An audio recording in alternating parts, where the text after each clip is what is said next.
Hey guys, welcome back to another video. Today I'll be showing you guys 5 items in Terraria that I think are underrated. Now I made a part 1 to this a while ago, so if you're interested in checking that out, I'll be putting it in the description below.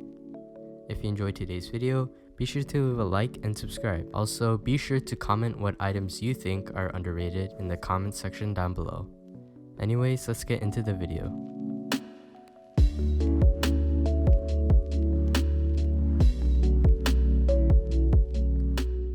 The first item I'll be going over is the Cursed Flames.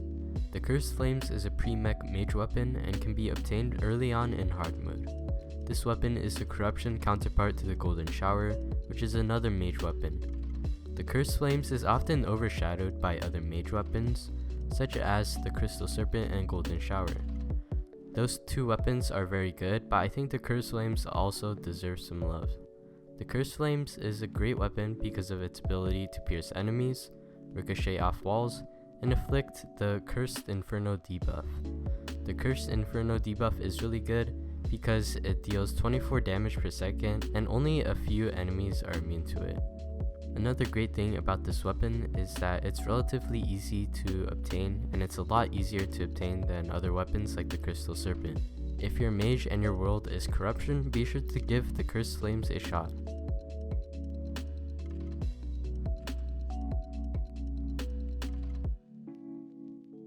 The next item is the Crystal Assassin armor set.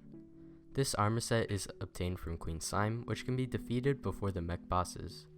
The Queen Slime boss itself is often skipped because it is not necessary for progression, but I think the boss is worth beating. I made a video going more in depth on all of the drops, so be sure to check that out. One thing that's great about the Crystal Assassin armor is it's not class specific and provides stats for every class in the game.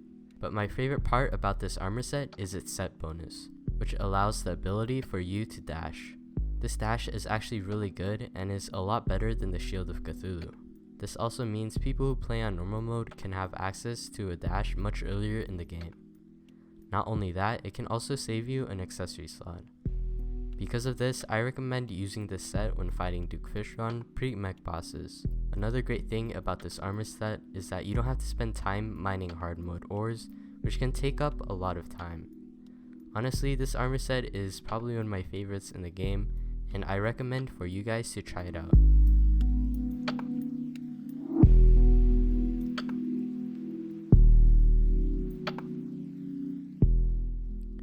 The third item is the Cross Necklace.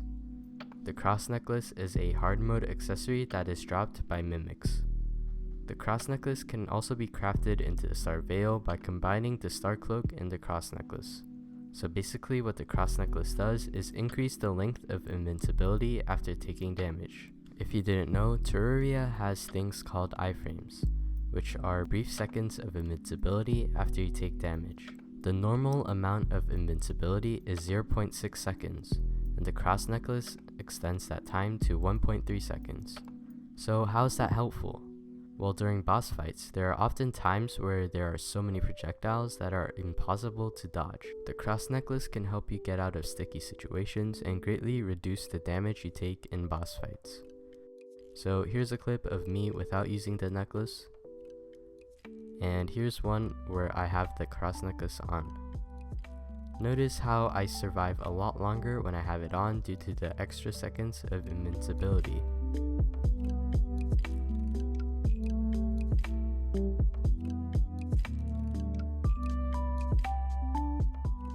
The next thing is not really an item, but it's really a whole class of ammo and weapons, and it's the Venom debuff.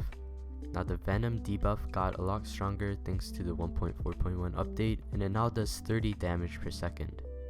Another really good thing about the Venom debuff is that only a few enemies are immune to it, and you can easily shred those who are not.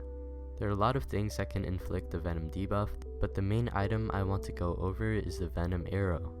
The Venom Arrow can be obtained post Plantera and actually has the highest base damage out of all of the arrows. It can also out DPS the Holy Arrow and Glorify Arrow in certain situations. It can easily out DPS the Holy Arrow in some boss fights where not all of the stars can land on the boss. Another great thing about the Venom arrow is that it is a lot easier to obtain compared to other arrows. It only requires vials of venom, which can be bought from the witch doctor. Also, shout out to this comment for giving me the idea to put this in the video.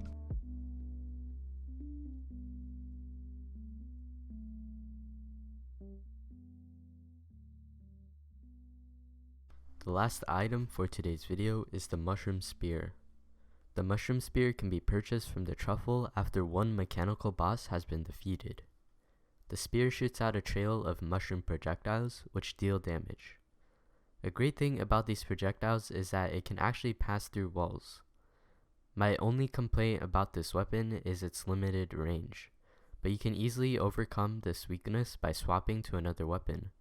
So for example, I used the Shadow Flame knives when Skeletron Prime wasn't charging at me, and when he did start charging at me, I used the mushroom spear to lay some nice damage. So that'll be all for today's video. If you enjoyed, be sure to leave a like and subscribe. I also want to thank you guys so much for your continued support, even though I have pretty infrequent uploads. Also, thank you so much for 9,000 subscribers. I will probably do a giveaway or something once I hit 10k. Thank you guys so much for watching, and I'll see you guys later.